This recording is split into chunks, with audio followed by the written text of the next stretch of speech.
여러분 반갑습니다. 싱크퓨처스 퓨처 에이전트 양성식입니다. 2020년 12월 16일 수요일 데일리 퓨처 마킹 시작하도록 하겠습니다. 오늘 제가 가져온 뉴스는 얼마 전에 정부가 발표한 저출산 대책에 대한 기사입니다. 정부가 2025년까지 196조를 투입해서 저출산 고령화에 대한 특단의 대책을 세우겠다라고 이렇게 발표를 했는데요. 이 부분에 대해서 한번 같이 살펴보도록 하겠습니다. 먼저 최근에 했던 정부 정책을 보기 전에 최근에 10년 동안 정부가 저출산 대책에 얼마를 투입했는지 그리고 어떤 성과가 있었는지 같이 한번 살펴보겠습니다. 지금 여기 2020년 7월달 연합뉴스 자료를 보면 2011년 이후에 정부가 저출산 관련 예산으로 투입한 금액이 총 209조입니다. 209조.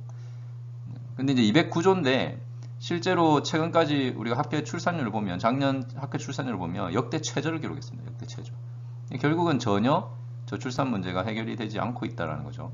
그래서 뭐 다들 알고 있다시피 저출산 대책의 근본적인 원인이 사실 뭐 돈이 아닌데 끊임없이 이제 정부는 돈을 이제 지급하는 방식으로 현금을 보조하는 방식으로 지금 가고 있기 때문에 뭐 제가 봤을 때 올해 지금 발표한 또 새로운 대책도 뭐 200조를 투입하든 300조를 투입하든 저출산 문제가 해결되기는 어려울 거다라는 생각이 좀 듭니다.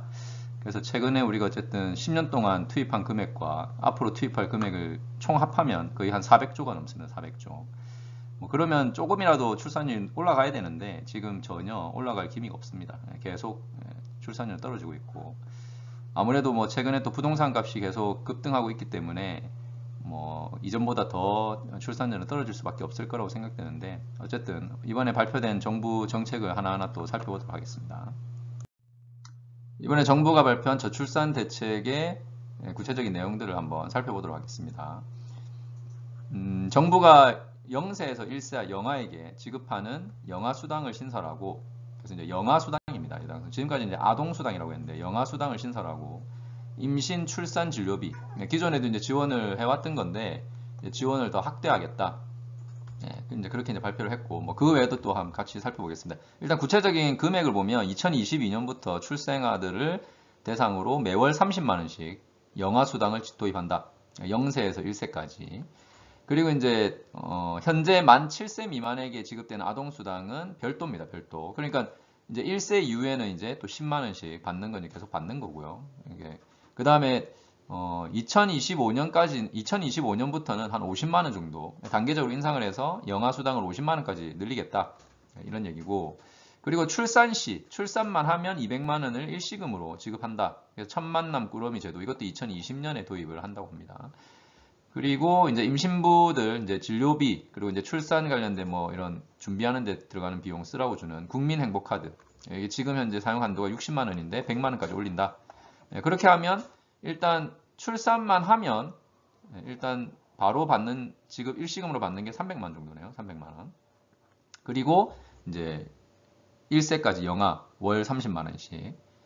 그러면 총 얼마가 되겠습니까? 30만원, 360만원, 720만원. 거의 한 1000만원 정도 되네요. 그러니까 아이 놓으면 1세까지, 영아까지는 1000만원 정도 정부에서 지원을 해준다는 얘기입니다. 자, 그리고 또 하나는 이제 육아와 관련된 아이와 함께하는 시간을 보장하기 위해서 3+3 육아휴직제. 만 1세 미만 자녀를 둔 부모가 3개월씩 육아휴직을 할 경우 양쪽에 최대 월 300만 원의 휴직급여를 지급한다. 이건 이제 어떻게 보면 그 기업들의 부담을 좀 줄여줄 수 있는 하나의 또 정책인 것 같은데 어쨌든 3+3 육아휴직제도 앞으로 진행하겠다. 그리고 다자녀 가구 지원을 확대한다. 이렇게 나와 있는데 저소득 다자녀 가구의 셋째 이상 자녀에게는 대학 등록금을 전액 지원하고 전액입니다. 좀 꽤 크긴 하겠네요. 셋째 이상 자녀에게 다자녀의 기준을 3자녀에서 이제 2자녀로 변경하는 방안을 추진하겠다. 아직 뭐 결정 난 건 아니고 2자녀로 변경한다. 뭐 사실 출산율이 한 명도 안 되는 상황에서 다자녀가 3명이면 좀 많죠. 2자녀가 다자녀가 될 가능성이 높겠습니다. 보면 지금 현재 출산율을 보면. 그리고 이제 또 하나는 보육시설입니다. 국공립 어린이집을 매년 550개씩 만들어 5년 후에는 공보육 이용률을 50%를 달성하겠다. 뭐 이제 계획이니까 뭐 일단 뭐 말은 이렇게 거창하게 할 수 있는데, 자, 문제는 이제 앞에도 얘기했지만 지난 10년 동안 우리가 200조를 넘게 쏟아부으면서 비슷한 정책들은 다 해왔어요. 지금까지 계속. 단지 지금 이제 뭐 금액을 좀 늘리고 뭐 기준을 바꾸고 뭐 이런 거밖에 없지. 사실은 그냥 기존 정책들의 재탕삼탕입니다. 재탕삼탕이고, 뭐 제가 봤을 때 이걸 또 10년 동안 하면서 한 200조 넘게 투입하겠다고 하는데 뭐 큰 성과는 없지 않을까, 개인적인 생각으로는. 왜냐하면 뭐 여러분이 혹시 지금 뭐 아직 이제 결혼 안 하고 아이를 안 낳으신 분들 중에 이렇게 해주면 아이를 내가 적극적으로 낳겠다라고 하는 분이 있을까요? 많이 있을까요? 그러니까 지금 1,000만 원 주는 거랑 그 다음에 휴직급여 3개월씩. 근데 이것도 휴직도 사실은 뭐 기업이 적극적으로 하지 않는 이상은 사실은 뭐 해결될 문제가 아니죠. 그러니까 이게 뭐 법적으로 의무화되고 강제화되지 않는 이상은 이제 기업들의 사실 적극적인 참여가 필요한 거지, 뭐 돈을 준다고 이게 해결되는 게 아니죠. 그리고 이제 지금 한 명도 안 낳는 상태에서 뭐 다자녀 가구에 대한 지원은 뭐 이제 뭐 많이 낳는 분들한테는 당연히 도움이 되겠지만 뭐 큰 의미는 없을 것 같고요. 그리고 지금 국공립 어린이집을 매년 뭐 550개씩 만들겠다고 하는데, 뭐 만드는 게 중요한 게 아니라 뭐 또 어린이집의 수준이나 품질이나 뭐 이런 것도 생각을 해야 되고, 그냥 무조건 뭐 만들기만 하면 해결이 되는 게 아니죠. 그래서 그리고 이제 550개씩 만들겠다고 하지만 이거는 이제 계획일 뿐이고, 또 뭐 현실은 어떻게 될지는 알 수가 없습니다. 알 수가 없고. 그래서 일단 뭐 제 생각에는 절대 이 정책이 출산율을 끌어올릴 수 있는 근본적인 대책은 되지 않을 거라는 생각이 듭니다.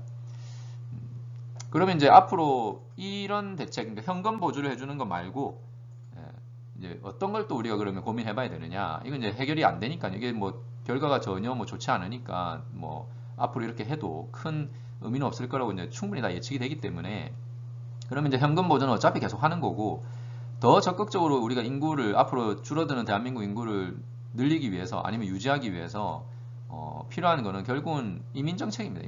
이민정책을 우리가 이제 앞으로 어떻게 더 적극적으로 펼칠 거냐.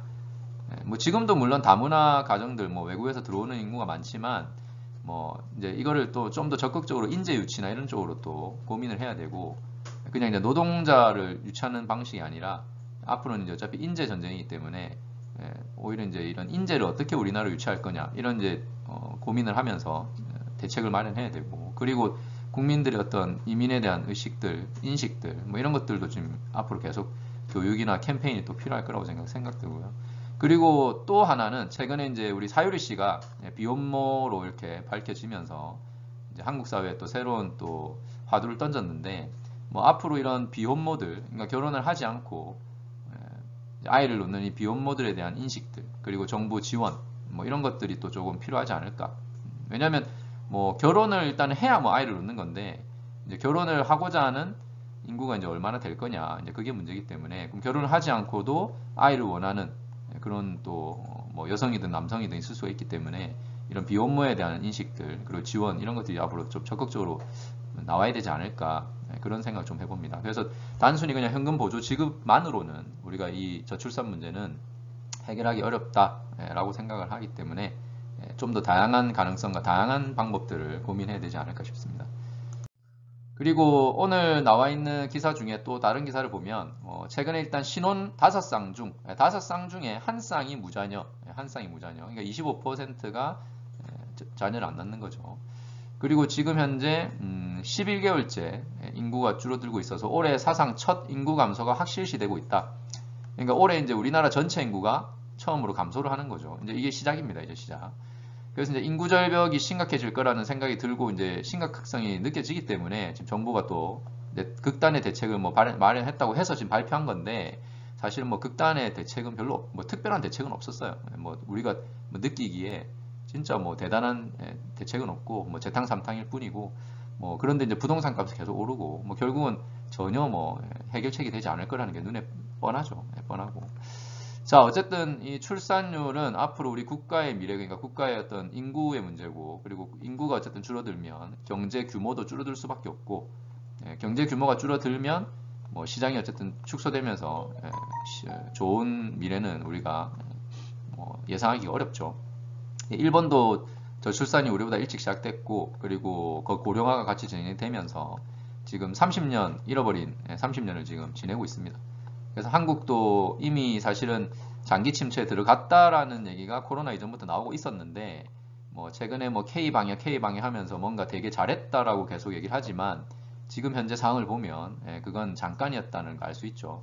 그리고 앞으로 이 코로나가 어쨌든 장기화되고 가계부채 그리고 기업들, 자영업자들 뭐 여러 가지 지금 문제들 구조조정까지 이게 지금 모든 게 이제 겹치게 되면 어떤 일이 일어날지 우리가 예상이 안 됩니다. 그리고 최악의 시나리오까지도 우리가 고민하면서 지금 또 미래를 생각해야 되고 어쨌든 이 출산율은 앞으로 지금 우리가 닥친 문제와 같이 또 끊임없이 고민해야 되고 지금 잠깐 코로나 때문에 우리가 이런 문제에 대해서 좀 잊고 살고 있지만 전체 인구가 감소하기 시작했다는 거 올해부터 첫 인구가 감소하기 시작했다라는 거 그걸 꼭 우리가 기억하면서 또 미래를 고민해야 되지 않을까 그런 생각을 좀 해봅니다. 자, 오늘의 표처마킹 여기까지 하도록 하겠습니다. 고맙습니다.